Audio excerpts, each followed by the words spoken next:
Hello everyone, Pocket Programmer back with you. I had an idea about why I think that TTRPG players would make excellent computer programmers, and I think it's because TTRPG players already understand how classes work. If you've ever filled out a character sheet, you've used object-oriented programming in classes. So the difference is a class is your blank sheet. And we think about a class, what are the different elements of a character sheet? And I'm just going to call it character. And I need my, actually don't need parentheses because I'm not inheriting anything. And so the character sheet is kind of that blank thing right there. I don't know why it didn't indent. It should have indented automatically. That's okay.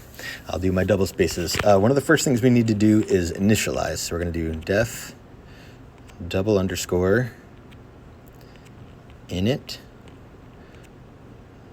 double underscore, and you need self.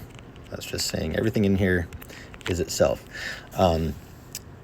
There are a lot of things that go into a character sheet. I'm just doing a short video here. I plan on doing a longer one on desktop when I can display all this stuff a little bit more easily. But let's look at a couple of things that might be on a character sheet, like the character's name, their strength, dexterity, constitution, and there's a bunch more, but we're just going to stick with those because that's enough, at least to understand how this works. So that also needs a colon, and that time it did indent. Can't help but think something's going to be wrong there at the top. Well, we'll see when we once we get things going. All right, so the first thing we need to do is when we initialize, we need to say, well, what are all of these things? And we're going to say name, self.name is equal to name, self.strength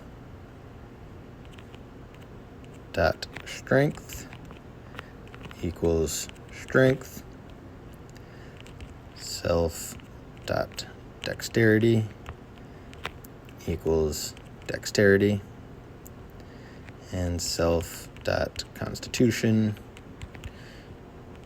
equals constitution.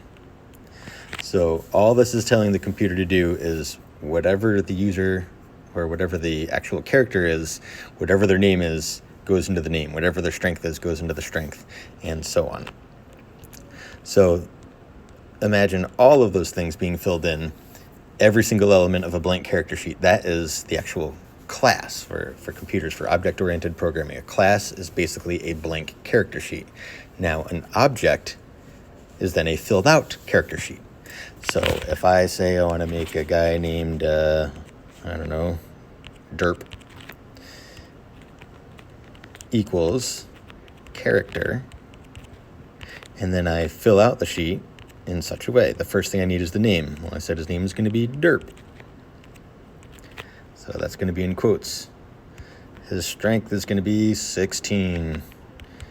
His dexterity will be 11, and his constitution is 12.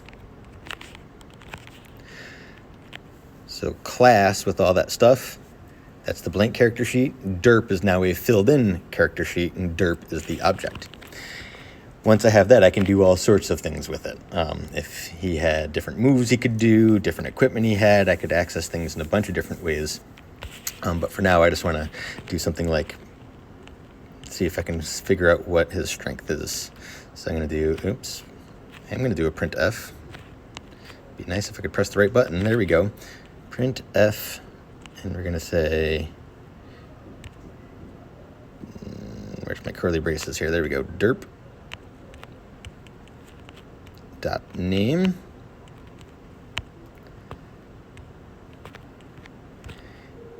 has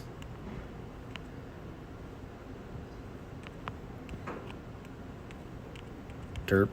That's serp. How about derp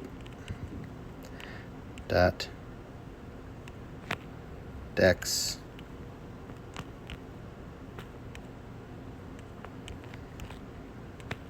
dexterity. Yeah, I'll just leave it as dex, whatever. And hopefully there's no errors here. And when I run this, you can see Derp has 11 dexterity, and sure enough, he did. So it went name, strength, dexterity. If you look, name was Derp, strength is 16, dexterity is 11, and that's what it told me right there. So this is a pretty simplified case, but the point is, if you're a TTRPG fan and you're thinking about computer programming, give it a try. Object-oriented programming tends to be a struggle for a lot of people, and you've already been doing it. You've probably also already been using variables and all sorts of things you don't think about. So check it out.